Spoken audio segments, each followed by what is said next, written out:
Ebrary is the newest addition to LCI's electronic library, providing electronic access to books.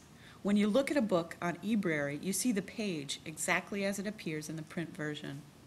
We have put together an inaugural collection of 68 titles addressing the areas of imaginative teaching and learning, the arts disciplines, and subjects related to the digital work of art, ghost catching. This is a subscription service available to LCI participants using their LCI website passwords. Ebrary is part of LCI's electronic library. You will want to be logged into LCI's website in order to have access to all of the electronic library resources. To navigate to the electronic library, click on Resource Center Online. Use the Choose a Section drop-down menu to select LCI's electronic library. From the electronic library page, use the second drop-down menu to choose eBooks. Once the page loads, scroll down to find the link titled Ebrary and click it. The link will lead to a page with a description of Ebrary services. Click the word Ebrary to head to the collection of electronic books. To access Ebrary's collection, a login is required. Enter the same user ID and password that you just used to log on to LCI's website. If you are not signed up or do not remember your user ID and password, access the contact information provided on the screen. The opening page of the Ebrary interface provides some information about how to navigate the system. Number 1 is about choosing a viewing option. Ebrary has 3 different readers available. These are software programs that provide the portal on your computer screen through which you can view the pages of the electronic books. We suggest you use the Quick View Reader, which is automatically available by default. Recent improvements that Ebrary has made to the Quick View Reader have made it the highly functional, easy-to-use option. So we are not going to use the Click Here link to learn more about different options at this point. We are just going to begin exploring using the Quick View Reader.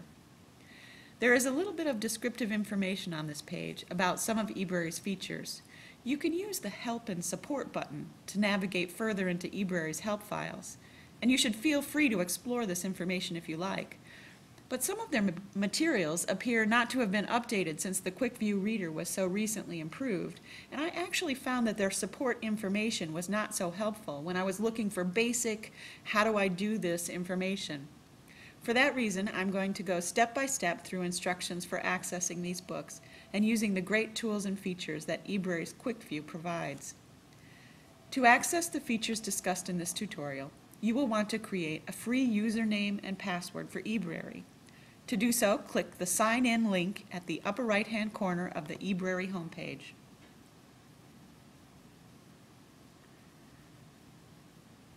This is both the sign-in page and the place where you would go to set up an account. To set up an account, click Create an Account. Since I already have an account, I'm going to log in. Now that you are signed in, you can access all the features Ebrary has to offer. Let's start with the basic search option. Click on the Search tab at the top of the page to get started. You can search for books through a basic or advanced search. Use the box in the gray area and click Search Ebrary for the basic search. You can see the books from my search at the bottom of the page. There's also a focus section in white under the search box where I can narrow that earlier search by selecting any of the subject headings and clicking on Search Ebrary below that. I can get to the advanced search by clicking on Advanced near the top of the page.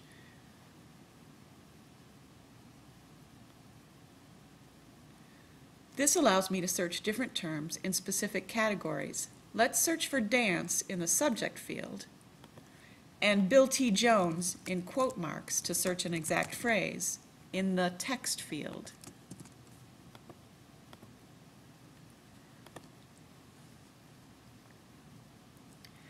Each search result provides a picture of the cover, if one is available, the title, author, publisher, and release year of the book, as well as different subjects under which the book is categorized.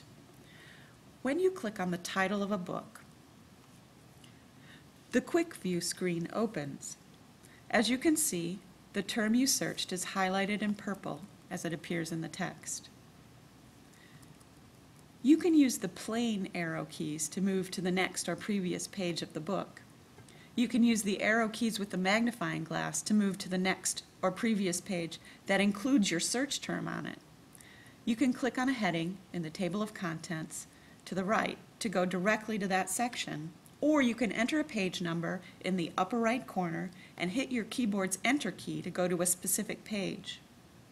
The info tools in the Ebrary Quick View Reader really expand the ways you can use the information in the ebook.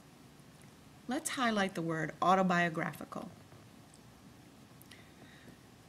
Now this is just a temporary highlight. It will disappear the next time you highlight a different word or phrase. But you can use this drop-down menu to select a color to highlight the word, and it will remain highlighted every time you come back to the book. Now let's highlight the word friars. We'll use the same drop-down menu to append a sticky note to the word.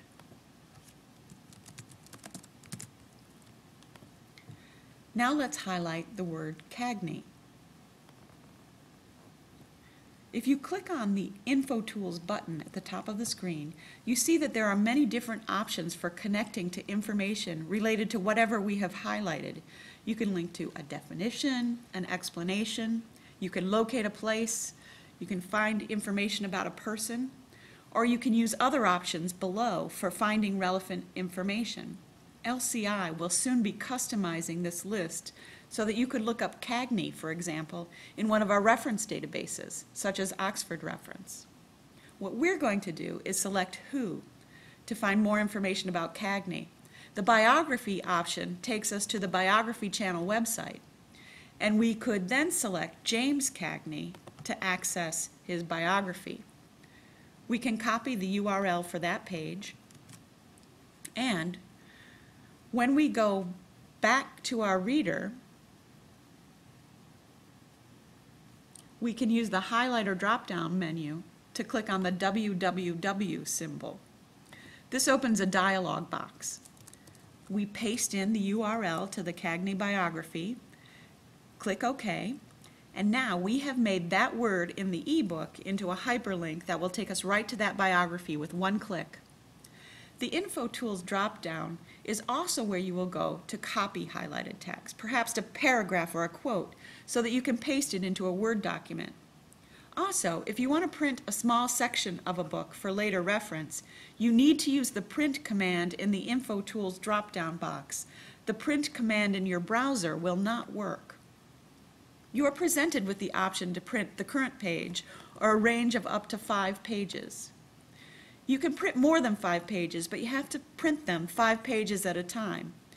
Please be sure that you only print the pages that you need for your personal reference or study.